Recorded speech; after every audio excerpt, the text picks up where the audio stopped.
अस्सलाम वालेकुम नाज़रीन, प्रोग्राम विजन बाय राजा आतिफ जुल्फ़कार के साथ आपकी खिदमत में हाज़िर हूँ। असाब की जंग जारी है और असाब की इस जंग में इमरान खान को हुई है एक और शिकस्त, क्योंकि उन्हें बता दिया गया है कि ना काका ना, ना एनआरओ ना मुलाकात, बल्कि यहाँ तक कह दिया जाए तो बेजाना होगा कि अपनी औकात में रहो। आज के प्रोग्राम में ये बहुत तफसील से इस चीज़ पर बात करेंगे और इसके अलावा वो जो धमकियाँ मेज़ खतूत में से जो पाउडर निकला था उसकी तफ्तीश किस तरफ जारी है उस पर बात करेंगे। तो मेरा ख़्याल हम वो चूँकि ख़बर मुख्तसर है तो उस पर पहले बात कर लेते हैं। ये जो धमकियाँ मेज़ खतूत थे, उसमें कोई तहरीरी धमकी तो नहीं थी, बीच में पाउडर था और वो हड्डियों के निशान और खोपड़ी का निशान था, वो धमकी थी। तो वो जो पाउडर उसमें से बरामद हुआ था, हमने आपको बताया था कि सीटीडी ने उसका फोरेंसिक टेस्ट करवाया तो पता ये चला है कि जी वो कोई उसमें एंथ्राक्स तो नहीं है, लेकिन उसमें जो एक जहर होता है आर्सेनिक, जिसे उर्दू में संखिया भी कहते हैं, उसकी आमेज़श पाई गई है। उसके बाद फिर क्या हुआ कि जनाब सीटीडी वाले इस चीज़ की तफ्तीश कर रहे हैं कि जनाब ये कैसे, ये कहाँ से आया, ये संखिया कहाँ से आया या ये आर्सेनिक कहाँ से आया। तो इस सिलसिले में सीटीडी ने छापे मारे पिंसार स्टोरों पर और ये पता चला है कि जो पिंसार स्टोर से मिला है आर्सेनिक, उसका रंग पीला है, जो कि लिफाफों में पाया गया है उसका रंग है सफ़ेद।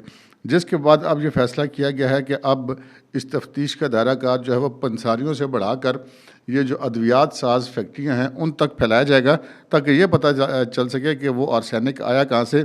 इस सिलसिले में हमें ये पता चला कि sector I8 Islamabad, I9 Islamabad, commercial market Rawalpindi में कुल 15 पंसार स्टोर्स ऐसे हैं जहाँ पर जाके चेकिंग भी की गई है।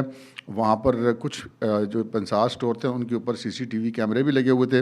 वो जो उन कैमरों की रिकॉर्डिंग जो है वो डीवीआर वगैरह उनको भी अपने कब्ज़े में ले लिया गया है और ये इस मामले को अब आगे बढ़ाया जा रहा है। ये मुश्किल तफ्तीश है जी, आसान नहीं है, क्योंकि आजकल के दौर में जो तफ्तीश है वो ज़्यादा चलती है फोरेंसिक पे, और जो जहाँ पे मोबाइल इस्तेमाल ना हो उसको फिर तफ्तीश करना बड़ा मुश्किल हो जाता है। जहाँ पे सीसीटीवी फुटेज ना हो, जहाँ पे मोबाइल इस्तेमाल नहीं हो, ख़त डाल गया, लेटर बॉक्स में डाल गया, कब डाल गया, कैसे डाल गया, ये बड़ा मुश्किल होता है। बहरहाल लगे हुए इसके पीछे, तो हमें तवक्को तो है कि बहुत जल्द इसका कोई ना कोई नतीजा भी बरामद हो जाएगा। अब आते हैं अपनी उस खबर की तरफ जो आपने थंबनेल पर देखी। इस वक्त जो जंग है वो बुनियादी तौर पे असाब की जंग है। इमरान खान ये अक्सर क्लेम करते हैं कि वो असाब की जंग के बड़े मास्टर हैं और असाब की जंग उनसे कोई नहीं जीत सकता। लेकिन इस उनके बयान की भी जो हकीकत है वो वैसी ही है जैसे उनके बाकी दावों की अमूमन हुआ करती है। लेकिन गुज़श्ता रोज़ जो इमरान खान साहब ने अडयाला जेल में एक मुलाकात में मीडिया से गुफ्तगू की थी, वो बड़ी तफसीली मुलाकात थी और बहुत तफसीली गुफ्तगू थी। अब काफ़ी सारे इसके ऊपर शकूक व शुबहात उठते हैं कि अडयाला जेल के अंदर असीर एक शख्स को मीडिया से गुफ्तगू की, और वो भी इतनी तफसीली गुफ्तगू की आज़ादी जो है वो क्यों कर मैसर है, ये भी एक बड़ा सवालिया निशान है। लेकिन बहरहाल इमरान खान साहब ने कल जो गुफ्तगू की उसमें उन्होंने बार बार army chief general Asim Munir पे के ऊपर हमले किए, कभी लंदन प्लान का जिक्र किया, कभी जनाब बुशरा बीबी गुजैर देने की बात की, जी मैं मर गया तो ज़िम्मेदार आसिम मुनीर होगा, बुशरा बीबी को कुछ होगा तो ज़िम्मेदार आसिम मुनीर होगा। तो हर काम का मुद्दा उन्होंने आसिम मुनीर पर डालने की कोशिश की। लेकिन साथ ही साथ उन्होंने ये एतराफ़ भी कर लिया कि जी हमारी पार्टी के लोगों के इस्टेब्लिशमेंट के साथ रबते हैं और जो हमारी पार्टी के अंदर इस तरह के लोग हैं हम उनके ऊपर भी नज़र रखे हुए हैं। जो उनकी बयान का जो तफसीली पोस्टमार्टम था वो मैंने अपने कल के व्लॉग में किया था, आपने वो देखा होगा। उसके अंदर अगर आपने नहीं सुना तो देख सकते हैं। वैसे तो खैर सभी जगह पर अब वो चल चुका हुआ है, लेकिन अब कहानी थोड़ी सी आगे बढ़ी है। आगे इस तरह बढ़ी है कि जनाब वो ख़त का जवाब आ गया है। जो इमरान खान साहब ने अपने उस मीडिया टॉक की सूरत में जो अर्ज़दाश्त पेश की थी, जो धमकी लगाई थी, जो तरला किया था, उसका एक बाकायदा जवाब आ गया है। किसकी तरफ से? उन्हों की तरफ से। वो अंडर द इन्वर्टेड कॉमास वाले उन्हों होते हैं, उनकी तरफ से। अच्छा, थोड़ा सा और क्लियर करते हैं जी, पिंडी वालों की तरफ से जवाब आ गया है। अच्छा, अगर अभी भी आपको समझ नहीं आई तो थोड़ा सा और खुल के बात कर लेते हैं। जनाब हमारी पाक फ़ौज की तरफ से इसका जवाब आ गया है, हमारे मुल्क के हसास इदारों की तरफ से जवाब आ गया, हमारे मुल्क के इंटेलिजेंस इदारों की तरफ से जवाब आ गया। वो जवाब क्या है वो हम आपकी खिदमत पेश करते हैं। यहाँ पर ये मैं एक चीज़ ज़रा क्लियर करना ज़रूरी समझता हूँ कि मैं जो भी व्लॉग करता हूँ आपकी खिदमत में पेश करता हूँ, उसके बुनियादी तौर पे दो हिस्से होते हैं हमेशा। यानी कि एक वो होता है जो कि मेरा तज्ज़िया होता है किसी मामले के ऊपर, या मेरी कोई ख़बर होती है एक्सक्लूसिव जो मैं आपके लिए लेकर आता हूँ, और दूसरा हिस्सा ये होता है कि अगर उसमें किसी फ़रीक़ का कोई मौक़िफ़ हो तो वो आपके सामने पेश करते हैं। ये जनाब मौक़िफ़ है पिंडी वालों का, जिनके ऊपर कल इमरान खान साहब ने बहुत सारे इल्ज़ामात लगाए। तो ये जब उनसे इस हवाले से बातचीत हुई, हमारे जो मुक़्तदरा के लोग हैं, तो उनका ये कहना है कि जनाब ये इमरान खान का बयानिया जो है, ये घटा पिसा बयानिया है, और इसकी असलियत को सियासी शऊर रखने वाला हर पाकिस्तानी जानता है। और उन्होंने ये कहा है कि जी जहाँ तक 9 मई में मुलव्वस जो अफराद हैं, तो उसमें जो शर पसंद अनासर हैं वो इंसाफ के कटहरे में खड़े हैं, और दूसरी तरफ बानी मखसूस सियासी जमात, यानी वो इमरान खान का नाम भी वो लेना पसंद नहीं करते, और ना ही उनकी पार्टी का नाम लेना। बानी से मुराद इमरान खान, और मखसूस सियासी जमात से मुराद पाकिस्तान तहरीक इंसाफ। तो उन्होंने कहा कि जी बानी मखसूस सियासी जमात और इसकी तो जो 9 मई वाले वाक़े की तौसीक तो ख़ुद 12 मई 2023 को एक बयान में कर चुके हैं कि अगर दोबारा उनको गिरफ़्तार किया गया तो 9 मई वाला रद्द-ए-अमल दोबारा आएगा सामने। तो इसका मतलब तो ये है कि आप फिर अब ये जो मुद्दा डाल रहे हैं कि जी ये हमारे ख़िलाफ़ प्लान था और ये था वो, तो सारा झूठ है ना।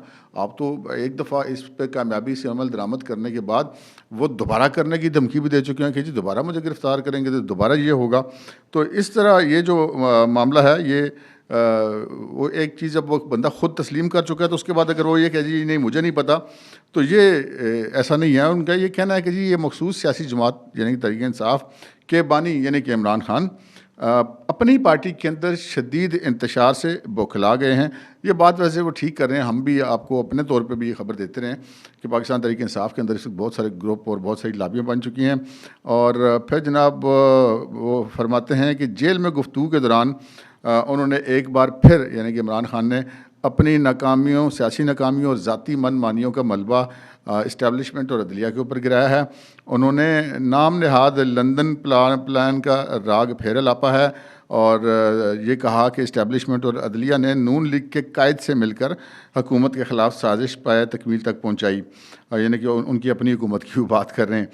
फिर उनका ये कहना है कि जनाब इमरान खान साहब ने कहा कि जी मुझ पर 9 मई के वाक़यात में मुलव्वस होने का इल्ज़ाम इसलिए है ताकि अदलिया से तवील मुद्दत सज़ाएँ दिलवाई जा सकें, और साथ ही वो 8 फरवरी के इलेक्शन के नताइज को 1970 के इलेक्शन के नताइज से मिलाने की कोशिश करते हैं। ये बात हम भी बार बार कर चुके हैं कि इमरान खान साहब जो हैं वो बार बार जो है वो ज़िक्र करते हैं पाकिस्तान टूटने का, किस तरह बांग्लादेश अलहदा हुआ, कौन ज़िम्मेदार था कौन नहीं था। ज़िम्मेदारी तो अपनी मर्ज़ी के लोगों पर डालें, हालांकि ज़िम्मेदार में इनके अपने अंकल भी शामिल हैं, बल्कि सबसे की रोल अगर देखा जाए तो उन्हीं का था, और जो उस वक्त वहाँ पर कुमान कर रहे थे। तो ये बात फिर पिंडी से भी यही बात आई है जो कि हम आपसे अक्सर करते रहते हैं। और फिर उन्होंने एक सवाल किया कि जनाब ये सवाल ये पैदा होता है कि ये जो बानी पाकिस्तान तहरीक इंसाफ हैं, ये कब एक सियासी सोच का मुजाहरा करेंगे, क्योंकि उनकी जो मुंतशिर होती हुई सियासी जमात है उसके इंतशार में इस तरह के गैर मतवाज़न बयानात का बहुत हाथ है। और फिर ज़रा तंज़िया मोड में जाते हैं हमारे पिंडी वाले दोस्त और कहते हैं कि इमरान खान और तहरीक इंसाफ का बयानिया साइफ़र से अमरीकी ग़ुलामी से होता हुआ फिर नाम नहाद लंदन प्लान तक आ पहुंचा है, और बग़ैर सबूतों के इल्ज़ाम तराशी की पुरानी रवश पर गामज़न हैं। अच्छा, यहाँ पे मैं थोड़ा सा एक बीच में ब्रेक लेता हूँ और अपना तबसरा शामिल करता हूँ कि मुझे एक बात आज तक नहीं समझ आई कि जब आपको ये बयानात भी जारी करने पड़ते हैं, इमरान खान अपनी वो जो डिसइंफॉर्मेशन फैला रहा है मुकम्मल तौर पे बैठ के जेल के अंदर बैठ के फैला रहा है, तो आपने मतलब क्यों कर इजाज़त दे रखी है इमरान खान को मीडिया टॉक की? क्या ये टॉक की फैसिलिटी माजी में कभी किसी और कैदी को रही, किसी नैब के कैदी को रही, किसी दहशतगर्दी के कैदी को रही, किसी आम से मुकदमे के सज़ा याफ्ता कैदी को कभी ये सहूलत जेल में मुयसर रही है कि जेल के अंदर से वो मीडिया टॉक कर सके? अगर नहीं रही तो फिर सबसे पहले तो कहते हैं ना, अपनी चरपाई के नीचे डांग ज़रूर घुमानी चाहिए कि इजाज़त देने वाला कौन है। ये मैं आपको बता दूं कि जो लोग वहाँ पर रिपोर्टर्स हमारे दोस्त कवर करते हैं वहाँ पर ट्रायल को, वो कहते हैं जी कोई नादीदा हाथ है जो कि इन सबको मतलब इमरान खान को अंदर फैसिलिटेट करा रहा है। जब एक दफ़ा जो सुपरिटेंडेंट जेल ने उन्होंने इमरान खान को मीडिया टॉक करने से रोका था, तो इमरान खान जो है वो बाकायदा उनसे वो जो पंजाबी में कहते हैं ना हथी पै जाना, तो उनसे बाकायदा उन्होंने मतलब धींगा मुश्ती शुरू कर दी थी। और उसके बाद से फिर इमरान खान को किसी ने नहीं रोका। तो अगर सुपरिटेंडेंट से धींगा मुश्ती करते तो जनाब उसका हल ये नहीं है कि उसको खुली छूट दे दीजिए। उसका हल ये है कि जो बंदा सुपरिटेंडेंट के गले पड़ा उसको एक कांस्टेबल के हवाले कर दिया जाए। अगर एक जेल में कांस्टेबल को वैसे वार्डर कहते हैं, तो वार्डर के हवाले कर दिया जाए तो वो बड़ी आसानी से रोक लेता है। लेकिन मसला ये है कि विल नहीं है। वो जो उनको एक पूरी सहूलत मुयसर है जेल के अंदर से अपना बयानिया बनाने की, मीडिया के ज़रिए उसको फैलाने की, अपनी सियासी पार्टी के लोगों से मुलाकातों के बाद उसको फैलाने की, तो वो आज़ादी उनको मुयसर है, जिसकी वजह से ये जो है वो सवाल व जवाब का सिलसिला जारी है। बहरहाल ये फिर कहते हैं कि जनाब जो साइफ़र का बयानिया है, ये जो हमारे मुक़तदरा का मौक़िफ़ है कि साइफ़र का जो बयानिया है इससे हवा ख़ुद डोनाल्ड लू ने निकाल दी। और जो PR कंपनियां जिनको लाखों डॉलर्स खर्च करके इमरान खान साहब ने इंगेज किया था अमेरिका के अंदर, उनका भी पोल खुल गया और उनका बयानिया ज़मीन बोस हो गया, जिसके बाद फिर लंदन प्लान की गर्दान शुरू कर दी गई है। और फिर ये भी वो कहते हैं कि जनाब ये जो 6 जजेस वाला मामला है, इसके पस मंज़र में क्या ड्रामा है ये सबके सामने है और इसके तमाम किरदारों को भी मुँह की खानी पड़ रही है। रोज़ रोशन की तरह आया है कि अदलिया के बाज़ अरकान मखसूस सियासी जमात के इशारे पर अदलिया के फ़ैसलों को हाई जैक करना चाहते हैं। ये बिल्कुल ठीक कह रहे हैं जी। मैं ज़ाती तौर पे इस मौक़िफ़ से बिल्कुल मुतफ़िक़ हूँ कि ऐसा ही हो रहा है। लेकिन इस मसले का हल क्या है? इस मसले के बुनियादी तौर पे 2 हल हैं। एक है केस टू केस हल और एक है इज्तिमाई तौर पे हल। केस टू केस हल ये है कि जनाब ये जो पाकिस्तान तहरीक इंसाफ के बाकायदा रिश्तेदार जजेस हैं, वो जब इमरान खान से मुतल्लिक़ा केसेस सुनते हैं तो उनको प्रोसिक्यूशन कहे कि सर आप ये केस ना सुने, और उस चीज़ आगे से वो अपनी मनमानी करके सुनते हैं तो कम से कम जिम्मेदारी तो उनके ऊपर आएगी। इस तरह तो यानी आप बात ही नहीं करते, आप एतराज़ ही नहीं करते। इमरान खान तो एतराज़ करता है, जो उसकी मर्ज़ी का जज ना उसके ऊपर एतराज़ करता है कि जी ये जज नहीं होना चाहिए। लेकिन यहाँ पे प्रोसिक्यूशन जो है हमारी वो एतराज़ नहीं करती। उमर अयूब खान के कज़न साहब बैठ के फ़ैसले खड़का रहे होते हैं इमरान खान के आगे में, कोई पूछने वाला नहीं है। और फिर 6 जजेस बैठ के ख़त भी लिख रहे होते हैं, कोई पूछने वाला नहीं है। तो ये जो हमारे जो है दोस्त पिंडी वाले, वो उनको गिला नहीं करना चाहिए, उनको हल करना चाहिए इस मामले का। तो बहरहाल फिर ये कहते हैं कि जी मखसूस सियासी जमात का इल्ज़ाम तराशी का मकसद जो है वो पेशावर में फ़ौजी हाई कमान की ब्रीफिंग के बाद माहौल को आलूदा करके ये तासुर ख़त्म करना है कि जमात पस पर्दा NRO की भीख मांग रही है। बिल्कुल ऐसा ही है जी, ऐसा ही होगा। लेकिन यहाँ पे बहुत सारे जो सवालात उठते हैं और उंगलियाँ उठती हैं कि एक तरफ ये कहा जाता है कि 9 मई के मुलजमान के साथ कोई रियायत नहीं होगी, लेकिन 9 मई के मुलजमान को इलेक्शन भी लड़ने दिया जाता है, उनको इलेक्शन जीतने भी दिया जाता है, उनको वज़ीर आला भी बनाया जाता है, उनको अपोजिशन लीडर भी बनाया जाता है, उनको बुला के ब्रीफिंग भी दी जाती है। तो फिर अगर ये तासुर फैलता है कि कोई NRO है, तो उस तासुर को फिर महज किसी बयानिए के ज़रिए काउंटर नहीं किया जाएगा। वो कहते हैं कि जो अमल है वो ख़ुद बोलता है, उसके लिए अल्फाज की ज़रूरत नहीं पड़ती कि जो क्या मामला है। तो इस हवाले से ये जो NRO की भीख, बिल्कुल इमरान खान की अगर आप कल की गुफ्तगू सुने तो यहाँ पर इनका मौक़िफ़ बिल्कुल दुरुस्त है कि वो सरेआम एक NRO मांग रहे हैं कि जी मैं अगर जनरल बाजवा से बात कर सकता हूँ तो मैं किसी से भी कर सकता हूँ। उसका मतलब है कि मेरे से आओ बात करो भाई। तो ये बात तो इमरान खान ने पहले भी मेरा ख्याल है महीना पहले भी एक मीडिया टॉक में बात कही थी। मैं तो 19 महीनों से इंतज़ार करूँ कि मुझसे कोई बात करे, और मैं आर्मी चीफ़ के अलावा किसी से बात नहीं करूँगा और किसी के पास इख्तियार नहीं है। तो ये बातें तो वो सरेआम करते हैं। लेकिन इमरान खान साहब का एक रिकॉर्ड ये देखिए ना कि जब वो जनरल बाजवा के साथ बातचीत कर रहे थे और उनकी मिन्नतें कर रहे थे, तो पब्लिक में आकर उनको गालियाँ दे रहे थे।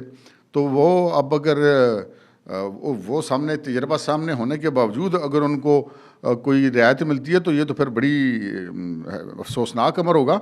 लेकिन यहाँ पर ये तासुर ज़रूर ज़ोर पकड़ रहा है कि जो पाकिस्तान तहरीक इंसाफ है वो किसी भी तरह से NRO हासिल करना चाहती है। इसमें कोई शक नहीं है कि वो ये चाहती है कि वो किसी भी तरीके से NRO हासिल करके पतली गली से निकल जाए, क्योंकि जितने मुकदमात उसके ऊपर हैं, जितने ये जराइम कर चुके हैं मुख्तलिफ नौइयत के, ये जितनी मर्ज़ी ये ज़ोर लगा लें जो जजेज़ हैं इनके पाकिस्तान तहरीक इंसाफ जजेज़ विंग वाले, वो कितना का रिलीफ दे देंगे। अभी तो फ़िलहाल उनको उन्होंने एक जेल के बजाय शाही महल में रखा हुआ है। यानी कि पाकिस्तान के अंदर नहीं, दुनिया के किसी जेल के अंदर ये फैसिलिटीज़ नहीं होती किसी कैदी को जो कि इमरान खान को जेल के अंदर मुयसर है। उनकी मीडिया की गुफ्तगू से लेकर और उनके जो मीडिया जो सियासी बयानियाँ बनाने तक और पार्टी के टिकटों के फैसले और पार्टी के मैटर्स के फैसले और अंदर से बैठ के वो तमाम पॉलिसी देते हैं, तमाम पार्टियों से मिलते हैं, तमाम इत्तेहादियों से मिलते हैं।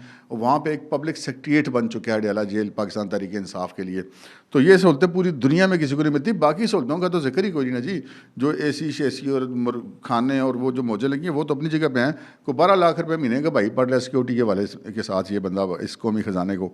तो बहरहाल जो इस वक्त जो मौक़िफ़ है हमारी मुक़्तदरा का वो उनको भी इस चीज़ पे नज़र आ रहा है कि इनकी पार्टी के अंदर क्या चल रहा है।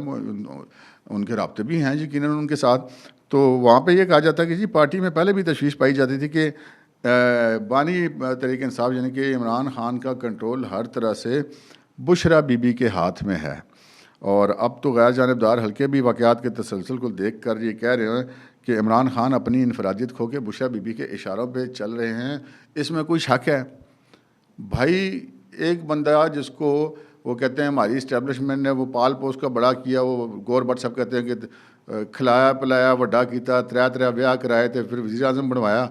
तो उस बंदे ने जो कुछ भी किया बुशरा बीबी की मर्ज़ी से किया। पंजाब जो आधा पाकिस्तान है, जो पंजाब पाकिस्तान का सबसे बड़ा सूबा है, उसका कंट्रोल जो है वो बुशरा बीबी के हाथ में था। यानी कि बुशरा बीबी, उस्मान बुज़दार, गोगी, यही लोग चला रहे थे सूबा। तो ये तो बिल्कुल बात ठीक है। और इसमें जिस तरह तबादलों के अंदर बुशरा बीबी का सारा कंट्रोल था इमरान खान की हुकूमत के अंदर, वो भी सबके सामने है। और जिस तरह माल बनाने की तो कमाल ही बनाया गया। और कल तो इमरान खान के मुंह से भी निकल गया कि जी वो तो रात को देख के बुशरा बीबी ने जो नहीं शिफ्ट कर दिया था काफ़ी सारा माल जो कीमती अशिया थे बन्नी गाला से, तो उसकी भी तफ्तीश होनी चाहिए। बुशरा बीबी अभी भी वहीं पर मुकीम है। कोई हमारी इंटेलिजेंस इदारों की, हमारी तफ्तीशी इदारों की ये तो नहीं कि वहाँ पर रसाई नहीं है। तो इमरान खान ने खुद जब बता दिया है कि माल मुंतकिल किया गया, तो वो कौन सा माल था, कितना था, कहाँ मुंतकिल किया गया, बुशरा बीबी से और इमरान खान दोनों से ये तफ्तीश होनी चाहिए। दोनों जेल में, कोई भागे नहीं हुए। तो बहरहाल अब ये कहा जा रहा है कि जी जो मस्बत सियासी सोच रखने वाले जो पाकिस्तान तहरीक इंसाफ के सियासतदान हैं वो इससे किनारा कशी इख्तियार कर रहे हैं। और क्योंकि वो ये जान चुके हैं कि इमरान खान का एजेंडा मुल्की मफाद में नहीं, और वो बल्कि वो अपनी जो है वो अना की कीमत को हर कीमत पर जीतना चाहता है। अच्छा, ये अपनी मैं और अपनी अना की कीमत पर, हर कीमत पर वो कामयाबी हासिल करना चाहता है। बिल्कुल ऐसे ही है। इमरान खान का यही रिकॉर्ड है। इमरान खान एक तरफ मेहनत कर रहे होते हैं, दूसरी तरफ वो अपने जो फॉलोअर्स हैं उनको ये बता रहे होते हैं कि मैं तो बड़ा माचू मैन हूँ, मैं बड़ा सुपर मैन हूँ, बड़ा टार्जन हूँ, मैं बड़ा मौला जट हूँ कि मैं देखो ललकार हूँ आसिम मुनीर को। दूसरी तरफ वो मिन्नतें भी कर रहे हैं। अगर कोई बंदा ये कहता है कि जो अली अमीन गंडापुर है उसका इस्टेब्लिशमेंट से ताल्लुक़ नहीं है, तो वो एमको की जन्नत में रहता है। वो बल्कि वो क्या खालिद जफ़र नकवी साहब ने कहा कि एमको की जन्नत में उल्टा लटका हुआ है। तो वो जो कुछ हो रहा है अब अली अमीन गंडापुर के ज़रिए हो रहा है, एनआरओ की कोशिशें हो रही हैं, बिल्कुल हो रही होंगी। ठीक है, एनआरओ हमारी इस्टेब्लिशमेंट उनको नहीं देना चाहती, नहीं देना चाहिए बिल्कुल भी। एनआरओ देने की क्या तुक बनती है। जो भी चीज़ होनी चाहिए जो मुल्क में मुरवजा कानून और इंसाफ है उसके मुताबिक होनी चाहिए। अगर कानून और इंसाफ में इमरान खान को गुंजाइश मिलती है तो ज़रूर दें, लेकिन अगर गुंजाइश नहीं मिलती तो फिर किसी ईमानदार जज की वजह से इमरान खान की जो मौजें लगी हैं भाईजान वो जो है नहीं होनी चाहिए। तो अभी तक इमरान खान जो कुछ भी अंदर बैठ के जितना धमका रहा है आर्मी चीफ को, जो चौड़ा हुआ है, वो उसकी बुनियादी तौर पे वजह तो यह है कि वहाँ पे टेंशन कोई नहीं, अंदर तो उनको एक महल मिला हुआ है। उनके वहाँ पे खादम खुदाम हैं, बावर्ची हैं, खानसामे हैं, पार्टी सेक्रेटरीट वहाँ चल रहा है, मौजें चल रही हैं, खाबे चल रहे हैं, सब कुछ सरकारी खजाने में चल रहा है। जिस दिन इमरान खान को एक दिन के लिए भी आम कैदी की तरह रखा गया, या कम अज़ कम आम कैदी की, वैसे मेरा तो ख्याल है कि इमरान खान के दौर में जो सियासी लोग थे उनको आम कैदियों से ज़्यादा बदतर हालात में रखा गया। चलें आम कैदियों की तरह अभी इमरान खान को रख ली जाए, या चलें उन हालात में रख ली जाए जिन हालात में जरदारी साहब को रखा गया, या नवाज शरीफ साहब को रखा गया, या जंगीर तरीन को रखा गया, या फरियाल तालपुर को रखा गया, या मरियम नवाज़ को रखा गया। एक दिन इमरान खान को उन हालात में रख के देख लीजिए, ये तड़ियाँ तुड़ियाँ लगाने के काबिल कोई नहीं रहेगा। तो ये सारी सूरत हाल है। हमने कहा आपके सामने जो एक बयानिया आया है, जो मौक़िफ़ आया है पिंडी से, वो भी आपके सामने हम रख देते हैं। और ये जो अब गुफ्तगू जो हो रही है वो सारी, जैसे कि मैंने आपसे अर्ज़ की कि अली अमीन गंडापुर के ज़रिए से हो रही है। लेकिन यहाँ पे एक सवाल तो बनता है कि 9 मई वालों से गुफ्तगू हो रही है और 9 मई वाले के ज़रिए से हो रही है, तो ये कुछ चीज़ें हैं जो लोगों को कन्फ्यूज़ करती हैं। इंशाल्लाह अगले प्रोग्राम्स में हम इन सवालात के जवाब भी अपने नाज़रीन के साथ शेयर करेंगे, आपके साथ शेयर करेंगे। अब तक के लिए इतना ही, इजाज़त दीजिए। अल्लाह हाफ़िज़।